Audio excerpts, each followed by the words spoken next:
It's great to be here in this lovely environment and the lovely weather in the Netherlands. I have been in the Netherlands before, and I always love to be here in the month of May to see the beautiful spring and the flowers.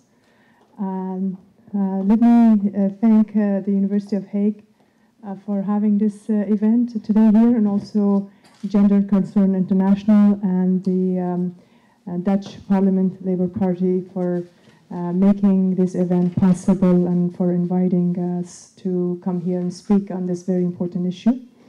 In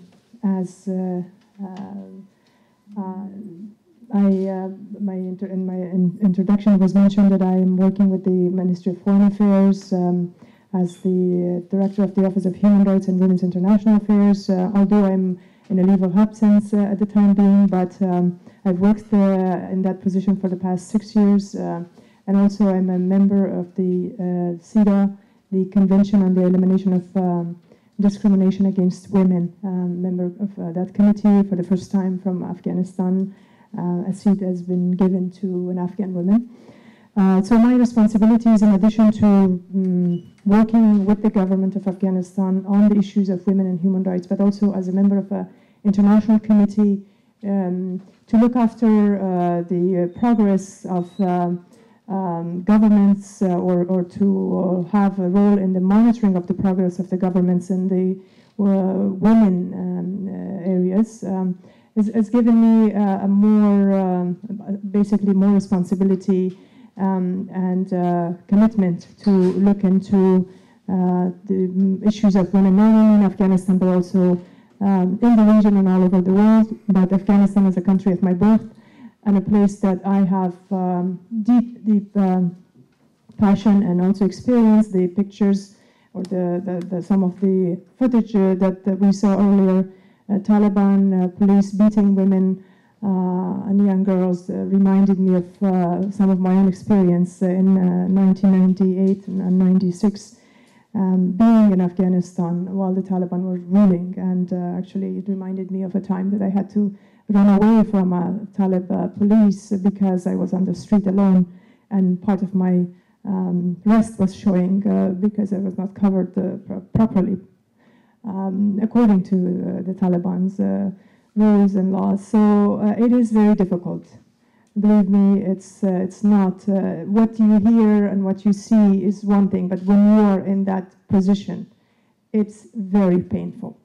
I was, as a woman, actually, I hated being a woman at the time when I was faced with such discrimination, because you basically don't want to live as a human being, because you're not looked at as a human being. You're looked at as a thing owned by men.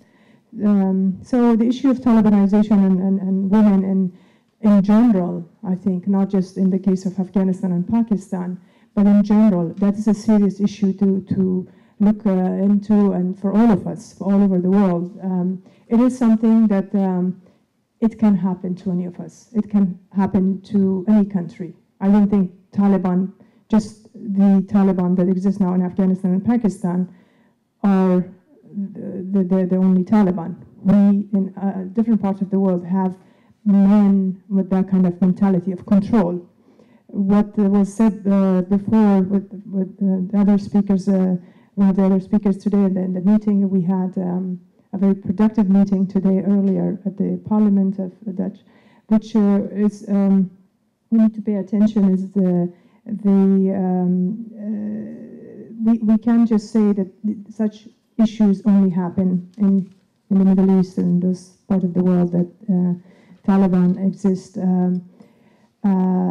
It is an issue to take seriously, and this time is the time when the whole world, especially the international partners of Afghanistan that are taking Afghanistan, sort of looking into re-strategizing their actions in Afghanistan, to make sure women issues and the issue of Talibanization and women are considered from the very beginning, and for all of the donor countries and all of the parties, whether they're this from the civil society or the government side, not to be taken this as something that it will never happen. We have seen examples of women in Afghanistan, schoolgirls who have been constantly terrorized not to attend school or discouraged from going to school, women politicians or women civil society workers who have been assassinated in front of their homes and in their workplace, and many other real stories. And now that happens in Pakistan. So it has moved from Afghanistan to Pakistan, and it can move and come as far as they can. What I like to emphasize in terms of what needs to be done, I think the question was raised, how we can address this issue at this time. I think a 1,000-mile journey, this is the famous saying that a 1,000-mile journey can start with the first step. And women in emancipation throughout the world, I think it started like that with a group of women trying to speak up about their rights, and that led into many international conventions and many laws throughout the world. And the fact that women have come a long way, I think not the women in developing countries, we can talk about women in the Netherlands or in the US or many other countries that don't have the same problems that women of Afghanistan have today, but they have their own issues. I see, as a member of CEDAW committee, we face more maybe progressive issues that the women of Afghanistan is not really even there yet. We have to deal with basic issues or fight for the basic rights, rights to life, rights to education, rights to health, and free movement and public movement or appearance. But women of the other parts of the world have other issues that they're fighting right now as we speak. So this is a long journey and a long way to go, and emancipation of women has been a long journey for all women around the world. For Afghan women, I should say that since 1948, Afghanistan has been involved in emancipation of women. Afghanistan, believe it or not, in 1948, when the CEDAW committee was about to be cooked or started or initiated, Afghanistan was one of the first countries that supported the establishment of a document which led to the Convention on the Elimination of Discrimination Against Women that later on and after a few years. Afghanistan was the first country to support that. So there is the history, there is the background, there was the political will by previous leaders and people, but things changed. So we went at least 3 decades, or we could say as much as 5 decades backward, the women of Afghanistan.